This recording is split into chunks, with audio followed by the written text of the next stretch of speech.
ناظرین گرامی، آج کی اس ویڈیو میں ہم آپ کو بتائیں گے کہ خدائی کا دعویٰ کرنے والا شداد کون تھا، شداد نے اپنی جنت کہاں بنائی تھی اور شداد کا عبرتناک انجام کیا ہوا تھا، اور جب ایک صحابی رسول صلی اللہ علیہ وآلہ وسلم اچانک شداد کی جنت میں داخل ہوا تو ان کے ساتھ کیا واقعہ پیش آیا۔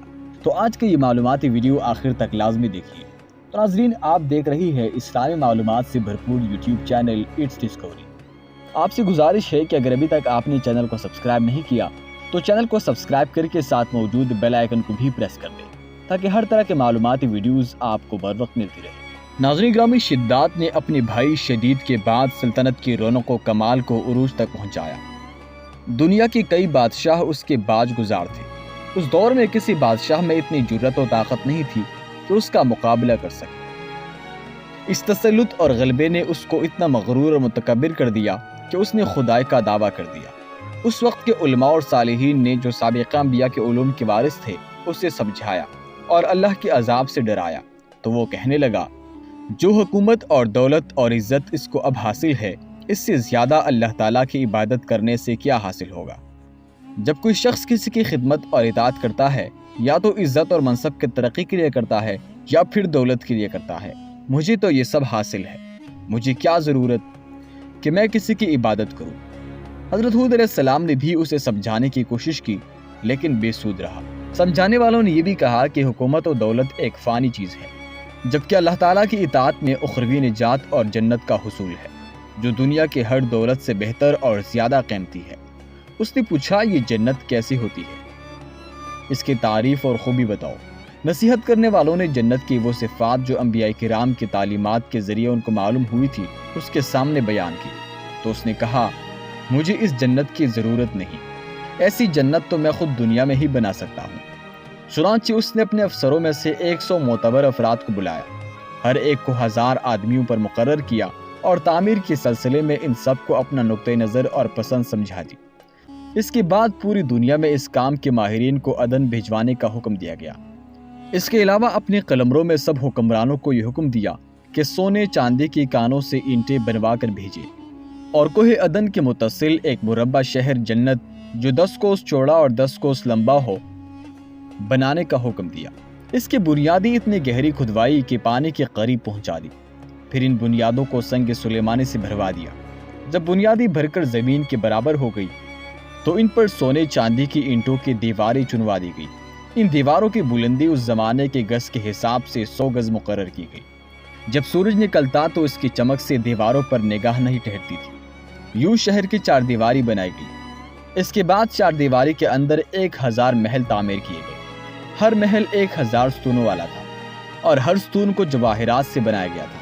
پھر شہر کے درمیان میں ایک نہر بنائی گئی اور ہر محل میں اس نہر سے چھوٹی چھوٹی نہریں لے جائی گئی۔ ہر محل میں حوض اور فوارے بنائے گئے۔ ان نہروں کی دیواریں اور فرش یاقوت، زمرد، مرجان اور نیلم سے سجا دی گئی۔ نہروں کے کناروں پر ایسی مصنوعی درخت بنائے گئے جن کی جڑیں سونے کی اور شاخیں اور پتے زمرد کے تھے۔ ان کے پھل موتی، یاقوت اور دوسرے جواہرات کے بنوا کر ان پر ٹانگ دیے گئے۔ شہر کی دکانوں اور دیواروں کو مشک و غفران اور عنبر و گلاب سے خوشبودار بنایا گیا۔ یاقوت و جواہرات کے خوبصورت پرندے چاندی کی اینٹوں پر بنوائے گئے جن پر پہرے دار اپنی اپنی باری پر آ کر پہرے کے لیے بیٹھتے تھے۔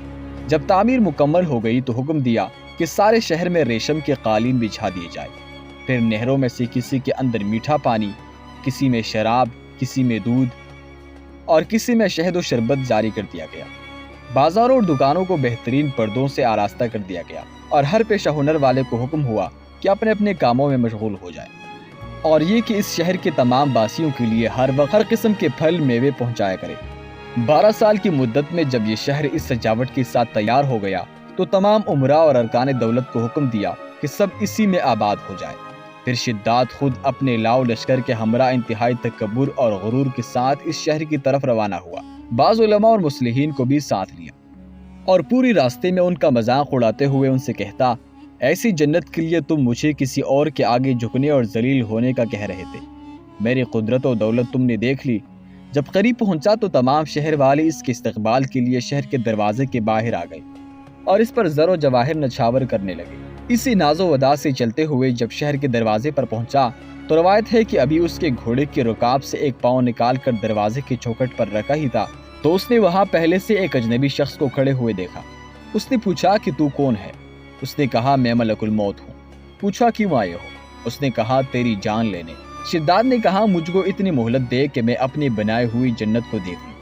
جواب ملا مجھ کو حکم نہیں۔ کہا چلو اس قدر ہی فرصت دے دو کہ گھوڑے پر سے اتر جاؤں۔